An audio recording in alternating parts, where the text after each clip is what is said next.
بسم اللہ الرحمن الرحیم ایاک نعبد و ایاک نستعین۔ میرے پاکستانیوں، جدھر بھی آپ ہیں، آج میں آپ سب کو عید مبارک کہتا ہوں، اور میں افسوس سے یہ کہتا ہوں کہ میرے لیے یہ سب سے تکلیف دہ عید ہے۔ وہ تکلیف دہ کیوں ہے کہ 10,000 کے ارد گرد، ہمیں ایگزیکٹ نمبر نہیں پتا کیونکہ ہمیں بتاتے نہیں ہیں اور ہر روز نئے لوگوں کو پکڑ لیتے ہیں، لیکن 10,000 کے ارد گرد ہمارے کارکنان جیلوں میں اور جیلوں میں برے حالات میں رکھے گئے ہیں۔ ایسے رکھا ہوا ہے جیسے کہ کوئی غدار ہیں، کوئی دہشت گرد ہیں۔ ان کو پوری طرح کوشش کی جا رہی ہے کہ ان کو اتنا ان کے اوپر ظلم کریں یا ان کو ایسی بری حالات میں رکھیں کہ وہ مایوس ہو کے پارٹی چھوڑ دیں۔ ان کے جو گھر والے ہیں، بیوی بچے ہیں، ماں باپ ہیں، وہ آج عید پہ کیا کر رہے ہوں گے، کیا ان کے اوپر گزر رہی ہوگی، کیونکہ پتہ ہی نہیں ہے کہ کب باہر آنا ہے۔ ایک بیل سے ہوتی ہے، باہر نکلتے ہیں، پولیس پکڑ کے پھر سے لے جاتی ہے ان کو جیل میں، کوئی اور ان کے اوپر کیس بنا دیتی ہے۔ قانون کے نام کی چیز ہے کوئی نہیں۔ اب مکمل طور پہ جنگل کا قانون ہے، جو طاقتور ہے وہ جو مرضی چاہے وہ کرے، وہ چاہے سپریم کورٹ کے فیصلے سنے یا نہ سنے، عدالتوں کے جج کی بات مانے یا نہ مانے، کوئی فرق نہیں ان کو پڑتا، کیونکہ اس وقت جس کے پاس طاقت ہے وہ جو مرضی چاہے کر سکتا ہے۔ تو اس لیے ان کے گھروں میں کیا گزری ہوگی، یہ میرے جو 10,000 کے ارد گرد جو کارکن اس وقت جیل میں ہیں، میں اس لیے یہ عید تکلیف میں گزار رہا ہوں۔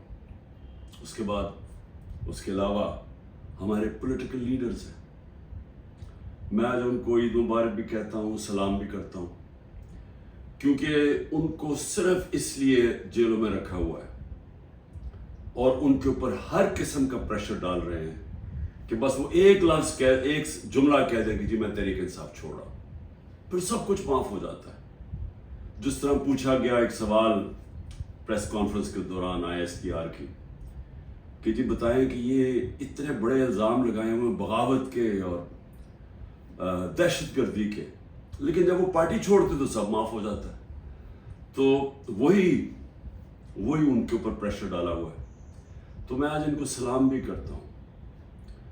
ہمارے خاص طور پہ جو خواتین، ابھی تک 50 خواتین صرف لاہور کے جیل میں ہیں، جس میں ڈاکٹر یاسمین اور عالیہ حمزہ، ان کو میں خاص طور پہ خراج تحسین پیش کرتا ہوں۔ ان کے علاوہ جو اور عورتیں ہیں، لیکن ان کے اوپر پورا زور لگایا گیا ہے کہ یہ پارٹی چھوڑ دیں یا یہ اپروور بن جائیں۔ اپروور بننے کا مطلب کہ جی عمران خان نے ہمیں کہا تھا کہ وہاں جا کے جلاؤ گھراؤ کرو، تو اس لیے اگر وہ یہ کہہ دیں تو ان کو پھر جیل سے نکال دیا جائے گا۔ اور باقی جو میرے اسٹالورٹس ہیں، جس میں شیریار افریدی ہے، جو اس کے اوپر جو گزری ہے، ان کی بیوی کو اٹھایا ساتھ، پھر بیوی کو پکڑنے اور بچوں کے ساتھ پکڑنے کی کوشش کی، اور جن حالات میں رکھا، وہ جو ڈیتھ سیل ہوتا ہے اس کے اندر چھوٹے سے کمرے میں توڑنے کے لیے اس کو، علی محمد جتنا پریشر اس کے اوپر، بار بار اس کو پھر جیل میں لے آتے ہیں، اور یہاں میاں محمود رشید، اعجاز چودھری، عمر چیمہ کی بیوی کو پکڑ کے جیل میں ڈال دیا۔ یعنی اس کا کیا قصور ہوگا، صرف توڑنے کے لیے کہ کسی طرح یہ کہیں کہ ہم تحریک انصاف چھوڑ رہے ہیں۔ اور میں جس طرح اپنے اور اسٹالورٹس ہیں، میں ان کو آج خاص طور پہ آج سلام کرتا ہوں، عید مبارک بھی کہتا ہوں۔ اس کے علاوہ میں آج یاد کرنا چاہتا ہوں 16 لوگ ہمارے شہید ہوئے، گولیاں ماری گئی ان کو 9 مئی کے بعد۔ کوئی ان کی بات ہی نہیں کر رہا کہ 16 لوگ جو کنفرمڈ ہمارے پاس ہیں جن کی شہادتیں ہوئی ہیں، اس کے علاوہ 9 اور ہیں، لیکن ہم اس لیے کنفرم نہیں کر سکتے کہ ان کے جو گھر والے ہیں وہ چھپے ہوئے ہیں۔ یہ جو دہشت اور یہ جو خوف کی فضا بنائی ہوئی ہے، وہ چھپے ہوئے ہیں اور وہ کنفرم نہیں کرتے، بولتے بھی نہیں ہیں۔ 16 کا تو کنفرم ہے، 25 کو گولیاں لگی جس سے